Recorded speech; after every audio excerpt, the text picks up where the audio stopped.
A black man, just back from his deployment, was ready to reunite with his family after months of separation. The weight of his duffel bag felt lighter as he stepped into the bustling airport. Relieved that his long journey was finally coming to an end. But as soon as he walked through the doors, everything changed. A white officer, who had been standing nearby, locked eyes with him and immediately began to target him. No reason, no cause, just a preconceived judgment based on his appearance. The officer stepped in front of him, demanding identification, his tone dripping with disdain. The officer's harsh words echoed through the terminal, drawing the attention of nearby passengers who watched in uncomfortable silence. The man tried to remain calm, but the officer's mocking tone and unfair treatment only intensified the humiliation. For 7 minutes, the officer made him feel small, questioning his right to be there, his right to exist in that space. But what happened next left everyone stunned. The officer, who had been so sure of himself, was called to the side and fired on the spot. In an instant, his career was over. The event sparked an uproar, setting off a series of events that no one could have predicted. People who had witnessed the incident were left questioning the system. And soon, the story was everywhere. What started as a cruel act of racism turned into a public reckoning. And for the black soldier, what had been an ordinary trip home became a powerful moment of justice. Stay with me. This is a story you need to hear.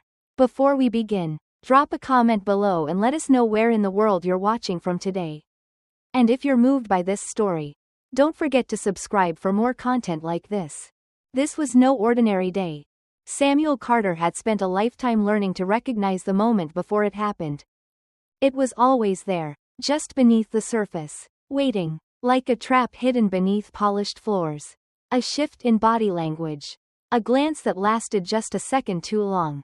A smile that was not quite a smile. And as he stepped out of his old pickup truck, the dust from the long drive still clinging to his boots. He felt it, even before he reached the doors of the showroom. Even before the first man in a pressed suit turned his head and looked at him. Then looked away. Even before the air in the room seemed to tighten. The way it always did when a black man stepped into a space that had never been made for him. Samuel had felt this moment before. But this time, he refused to step back.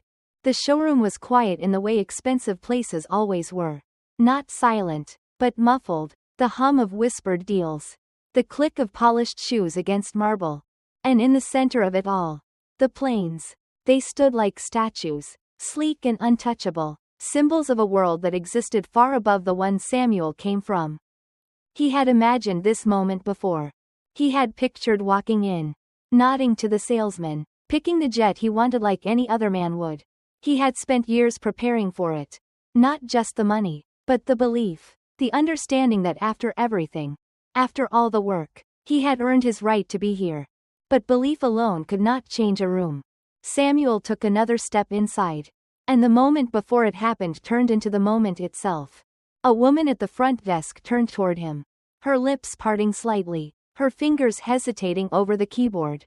2 salesmen near the entrance exchanged a glance. A man in a crisp navy suit, standing near one of the jets, turned his head, saw Samuel, and then turned back toward his conversation. But something in his posture had shifted. Samuel kept walking.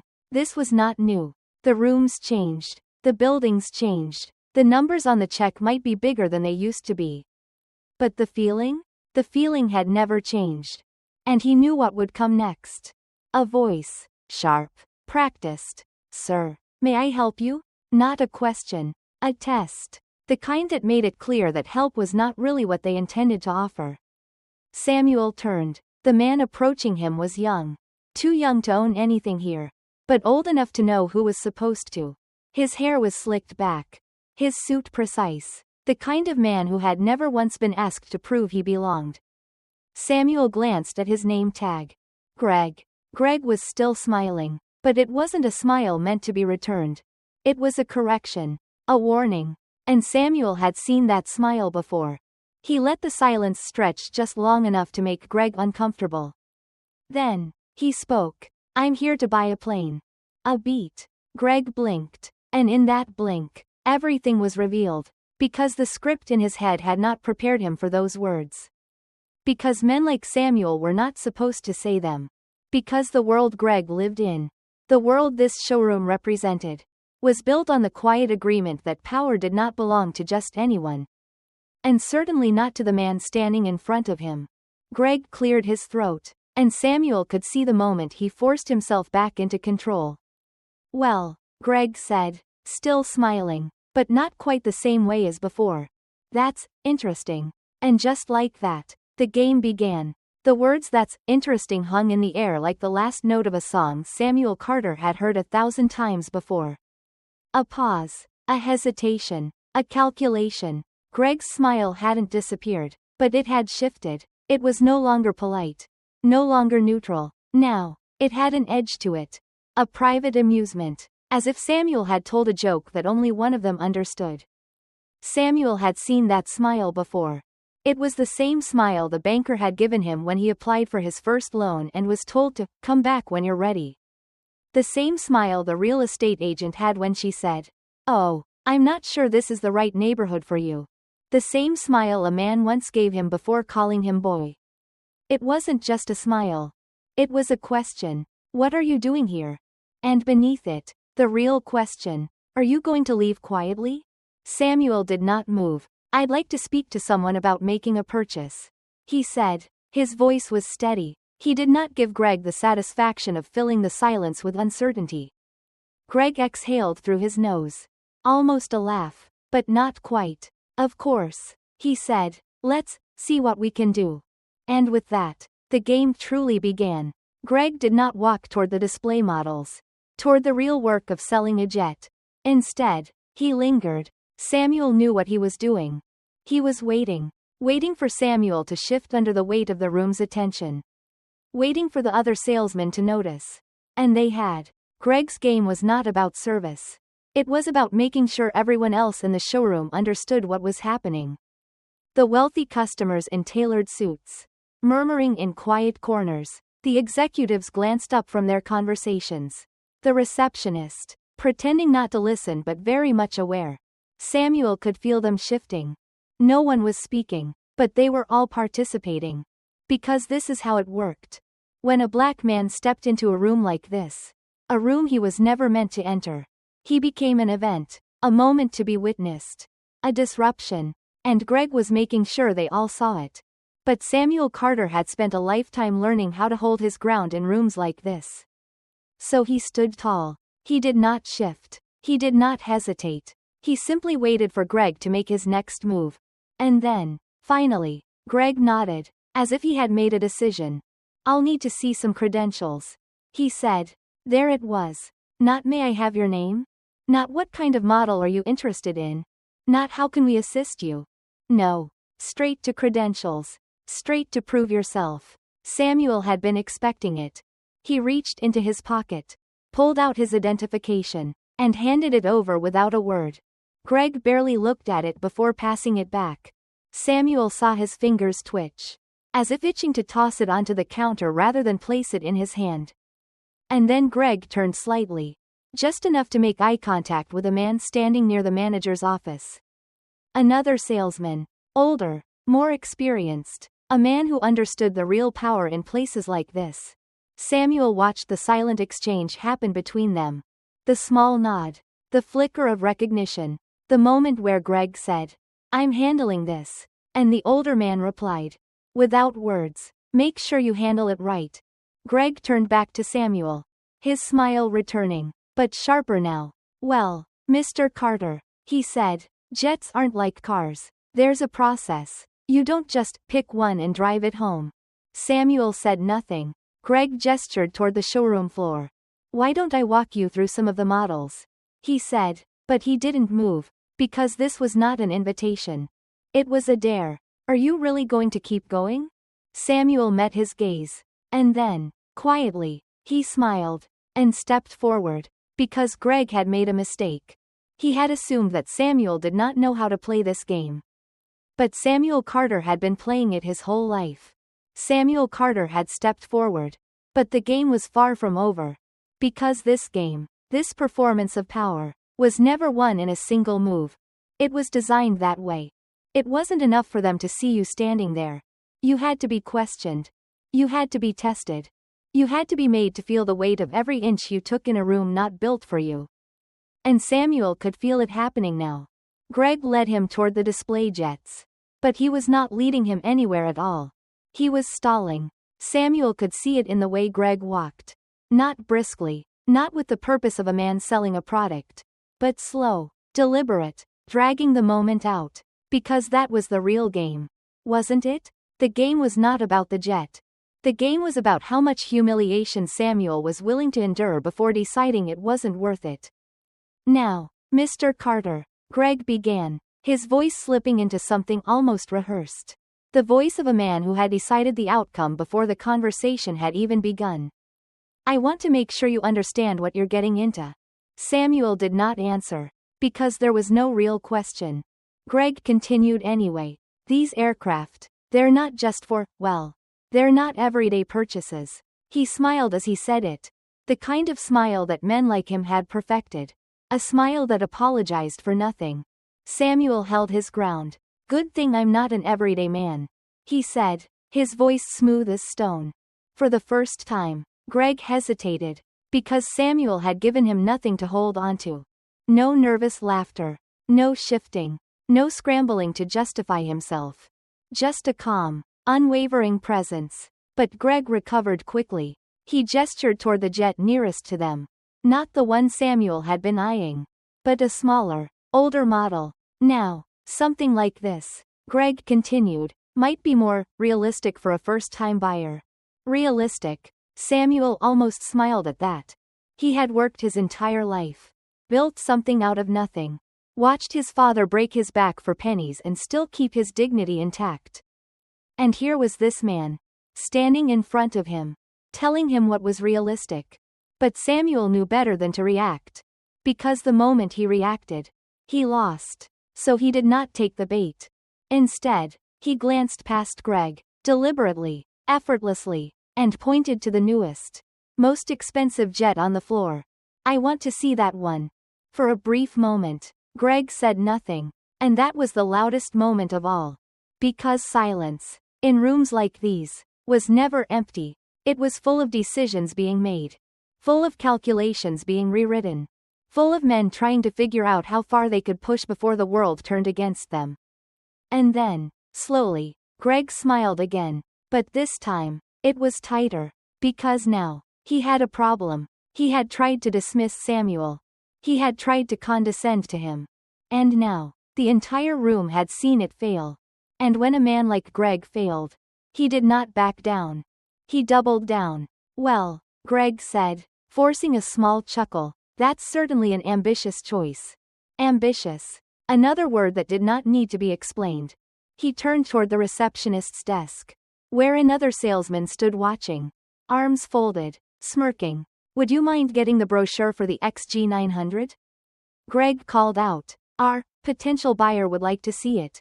The salesman snorted. A single, quiet laugh. One that reached only the people it was meant to reach. One that told Samuel exactly where he stood. Because this was not just about Greg anymore. It never had been. Now, the whole showroom was watching.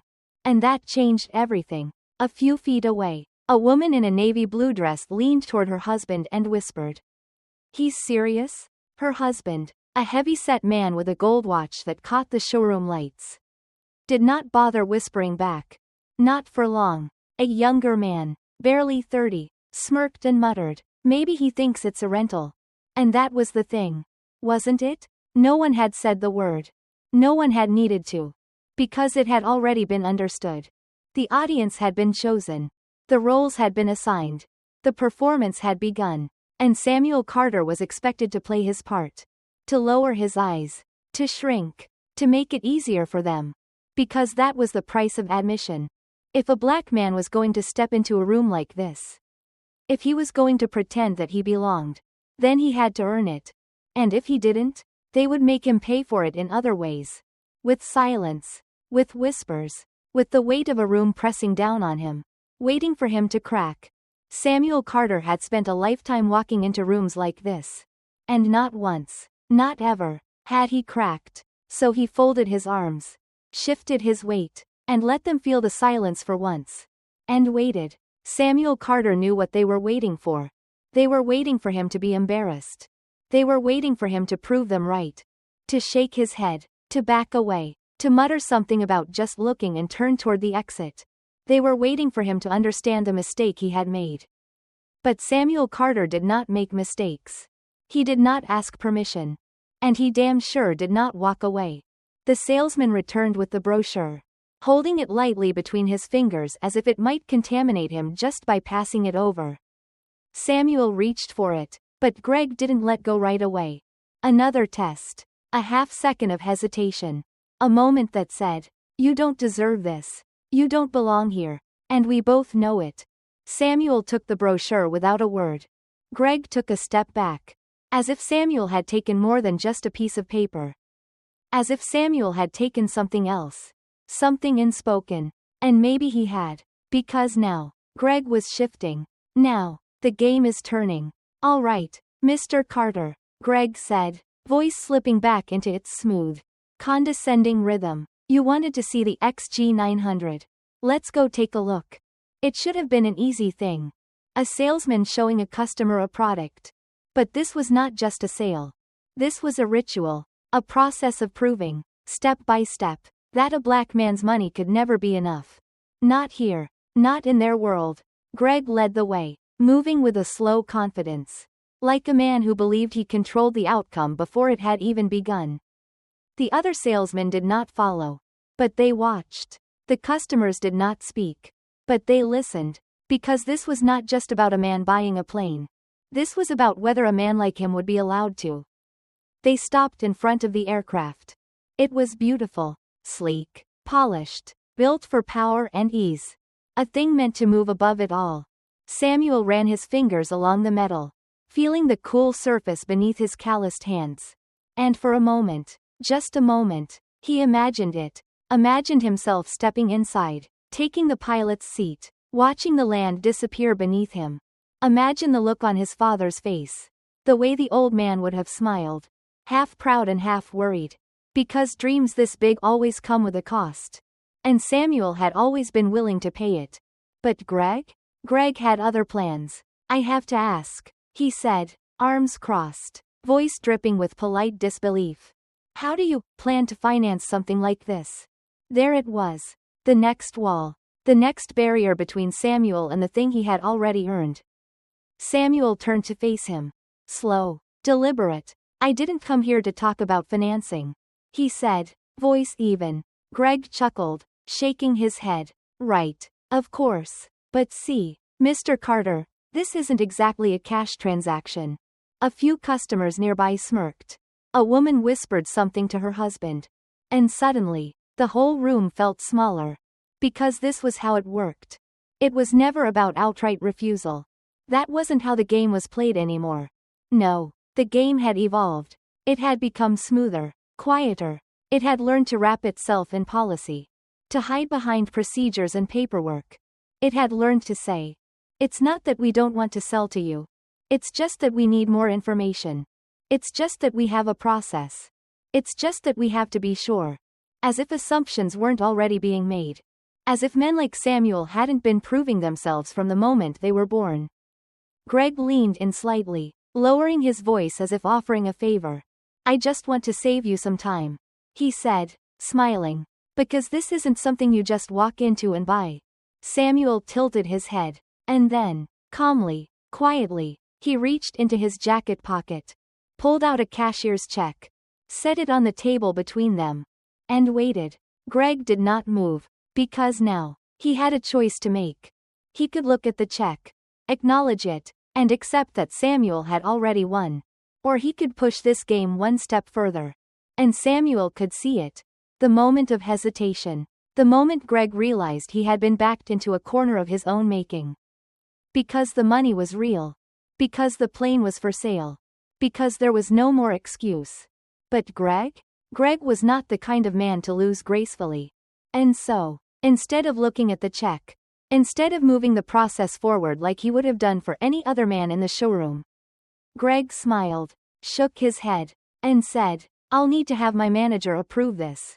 And just like that, The next wall was built. Because when money is not enough, when proof is not enough, when patience is not enough, there is always another wall. Samuel exhaled slowly. Because he had been here before. Because he knew that the price of dignity was always one step higher than you were willing to pay. And yet, Samuel Carter did what he had always done. He stood his ground. He nodded. And he let Greg run out of places to hide. Samuel Carter watched as Greg took the check. Not eagerly, not professionally, but like a man touching something he did not want to acknowledge. The check was real. The money was real. The intention was real. But the game? The game had never been about what was real. Greg turned without a word, walking toward the manager's office. Samuel didn't need to follow. He already knew what would happen next. The doors would close. Whispers would start. A new reason would be found. Because money was never the thing they were really asking for. No, they were asking for something else. Submission. An understanding that a man like Samuel Carter was not supposed to have this kind of power. That he was not supposed to walk into this space and make them uncomfortable. That even if he had the money, he was still supposed to know his place. And if he didn't, then they would build another wall. Samuel turned slightly, glancing around the showroom. They were all still watching. Not starting, not openly, not in a way that would be called impolite, but watching. A businessman pretending to scroll through his phone. A woman adjusting her coat but keeping her eyes trained on him. A young executive whispering something to a colleague before shaking his head.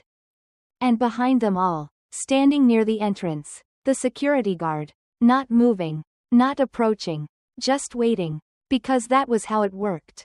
Wasn't it? They would let him stay. Until they found the reason to remove him. Greg returned 5 minutes later. Holding the check as if it had become lighter. As if the weight of it had changed now that it had been discussed behind closed doors. Samuel did not react. He had been in this exact moment before. He had applied for a home loan and been told, "We just need more time to process your application." He had walked into a hotel and been told, "We don't have any rooms available." He had been on the battlefield. In uniform, with the same flag sewn onto his chest as every other man. And still, he had been told to wait. He had heard every excuse before. So when Greg sighed, just slightly, just enough to suggest regret, Samuel already knew what he would say.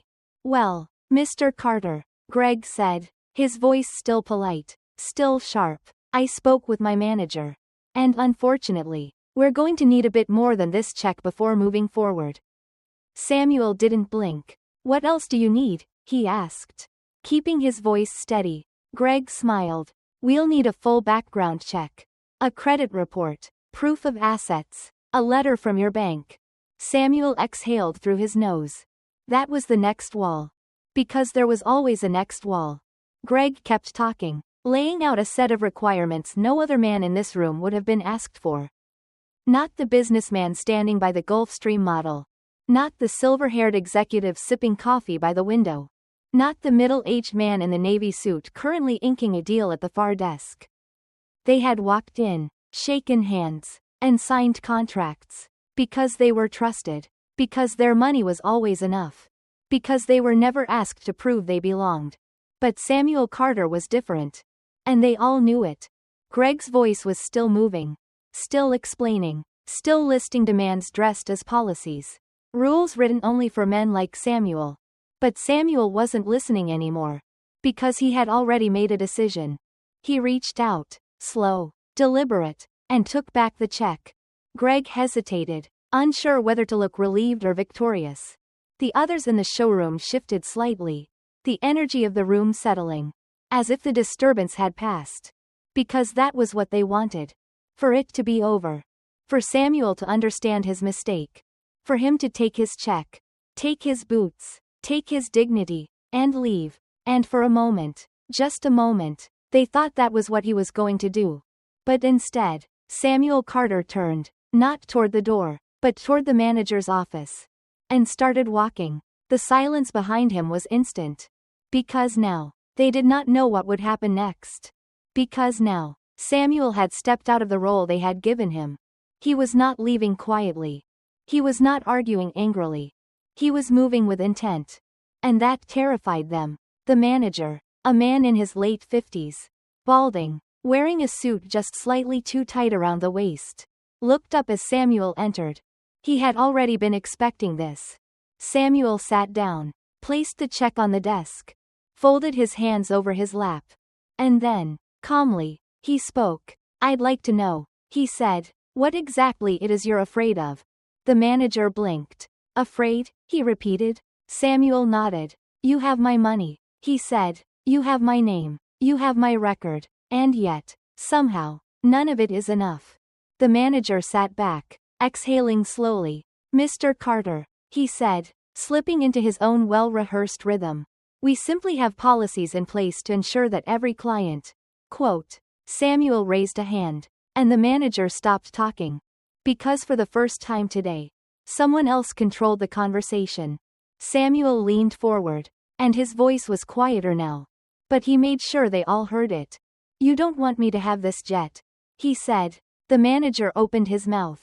To deny it, to soften it, to reframe the truth in a way that would make it easier to swallow. But Samuel didn't let him. "You think this space is yours," he continued. "You think you get to decide who has the right to be here. And when someone walks in and proves you wrong, you move the line. You build another wall. You tell yourself it's business, not personal." He sat back. "But it is personal, and you know it." The manager said nothing. Because what could he say? Outside, the showroom was waiting to see if Samuel would be escorted out, waiting to see if security would step forward, waiting to see if the world would continue to work the way it always had. And Samuel Carter? He sat there, calm, unmoved, and he let them wait. Samuel Carter had been waiting for hours, but he did not feel the passing of time. The minutes stretched, but they were not wasted. No, Samuel had long ago learned to exist in spaces like this. Spaces where the world expected you to shrink, to fold your dignity into a box and sit quietly in the corner until someone decided you were worthy of being heard. But Samuel was not waiting for permission. He was waiting for them to realize that they had already lost. The showroom was silent now, save for the soft hum of the lights and the occasional murmur from the far corners of the room. Samuel could hear them, the whispers, the furtive glances. A few customers had started to trickle out, making their excuses, as if the tension in the air had become unbearable. The laughter that had once filled the space was gone, replaced by a creeping discomfort that no one could escape. The salesman, Greg, was gone too, back in the back office, probably explaining to his manager why things had gone so wrong. Samuel's hands rested on the armrests of the chair. His fingers curled slightly. He wasn't nervous. He wasn't anxious. But he was present. He was here, in this room, and whether they acknowledged him or not, he was going to be seen. And the longer he stayed in that chair, unmoving, the more the reality of it sank in for the people around him. They were watching him. They were waiting for him to break. The door to the manager's office opened, and the man stepped out. His face flushed, his shoulders tight. Samuel looked at him, but he did not rise. He did not make the gesture to make the situation feel less strange. He was not going to soften this moment. The manager walked toward him slowly, his footsteps heavy, but it was clear that something had changed. I don't know what you want from me, Mr. Carter," the manager said, his voice barely a whisper. He was trying to steady himself, trying to keep control, but the air between them had shifted. Samuel did not answer. He didn't need to. The manager's eyes flickered downward, almost imperceptibly, before returning to meet Samuel's. "I've spoken with the board," he continued, "and we've decided." Samuel raised an eyebrow, but did not move. The manager swallowed hard. "We've decided to approve the purchase." For a moment, Samuel felt a shift inside of him. A flicker of something unfamiliar. Relief? No, not relief. Not yet. The tension that had been building for hours, since he first walked through the door, did not fade. It thickened, now that they had said it aloud. Now that they had finally acknowledged him as something more than a nuisance. The cost had been made clear. It was not enough to have the money. It was never enough. It was about making them see him. Making them acknowledge that he, Samuel Carter, had the right to stand there just as much as any of them. That his presence, in a place like this, was not a question, but a fact. And they had learned that. Hadn't they? The realization had come too late. The manager handed him the paperwork. His signature, the terms, the agreement, the invisible weight of it all wrapped neatly in a folder. But Samuel held back, not immediately taking it. "You think this is about the money?" Samuel asked. His voice was low, but it carried a steady undertone of something unspoken. The manager's eyes darted away for just a second, as if trying to avoid answering. But the question hung in the air. "No," Samuel continued. "It's about how much I had to prove just to be here. It's about how much you thought I would take before I walked away. And most of all, it's about the idea you had of me when I walked in here. The idea that I didn't belong." The manager opened his mouth, but the words didn't come. And that was the point. Because this had never been about purchasing a jet. This was about the belief that certain men could walk into these spaces and take what they were offered. Without question, without scrutiny, while others, like Samuel Carter, would always be asked to prove their worth. The weight of what Samuel had just said hung between them. And it was suffocating. Greg, standing near the far wall, shifted uncomfortably. The older salesman, who had been watching from a distance, finally looked away. He had heard the truth. And it was too much for him to bear. Samuel stood up slowly, his hands resting gently on the back of the chair. He turned to face the manager once more. "I'll take the jet," Samuel said, his voice unwavering. "But I'll never forget what it cost me to walk into this room." And just like that, the game had shifted again. Because it was no longer just about a jet. It was no longer about money or credit checks. It was about who got to decide who belonged. And Samuel Carter had won that battle. The manager swallowed, his face tight with the weight of what had happened. He looked down at the paperwork in his hands, his hands shaking ever so slightly. Samuel could see it, could see the way the man's eyes had widened as the truth unfolded, as the weight of it settled in. But Samuel didn't feel the need to explain it any further. There was no more to say. He reached for the paperwork, took it, and the moment he did, the world in the showroom shifted again. And the room, which had been filled with whispers and judgment, suddenly felt just a little smaller, a little quieter, because now they knew. And that was enough. The jet was his. It was a simple truth. A quiet, undeniable fact now printed on the paper in his hands, sealed by signatures and promises. But the weight of it, that was something different. It wasn't just the weight of the metal, the engines, the luxury of the purchase. No, the true weight of it was something deeper. Something that had been carried, for far too long, by men like Samuel Carter. As he walked out of the showroom, past the silently shifting salesmen and the murmuring customers, he knew they were all watching. They didn't understand. They couldn't. Because how could they understand the cost of this? How could they understand what it took for a man like Samuel, a black man, to walk into this space and claim his place? Not as a guest, not as an exception, but as someone who had every right to be there? They couldn't. And that, in and of itself, was the cruelty of it, the beauty of it, the lesson that they would never learn. Samuel paused at the door, turning briefly to look back at the showroom. The sleek jets, the polished floors, the walls lined with dreams that didn't belong to men like him. But today they did. Today, he belonged. He stepped out into the bright sunlight, the warmth of the day a sharp contrast to the coldness he had left behind. The weight of the sky felt lighter, as though it were his to command. And yet, in the pit of his stomach, a different truth gnawed at him. Because this wasn't the end. Not yet. Samuel had fought for this moment. But there was still the world to face. And the world? The world wasn't done with him. The sound of his boots on the pavement was steady. Sure, but the tension never fully lifted. It was there, like a shadow, as he approached his truck. He opened the door, but before getting in, he glanced back once more at the showroom. At the people inside who had watched him, measured him, and had decided. They thought they knew who he was. And Samuel knew, even then, that they never would. No matter what he did. No matter how far he went. There would always be people like them. Men and women who had never had to fight for a seat at the table. People who saw his presence not as a victory, but as a disruption. A mistake they had to correct. And they would try again. It was inevitable.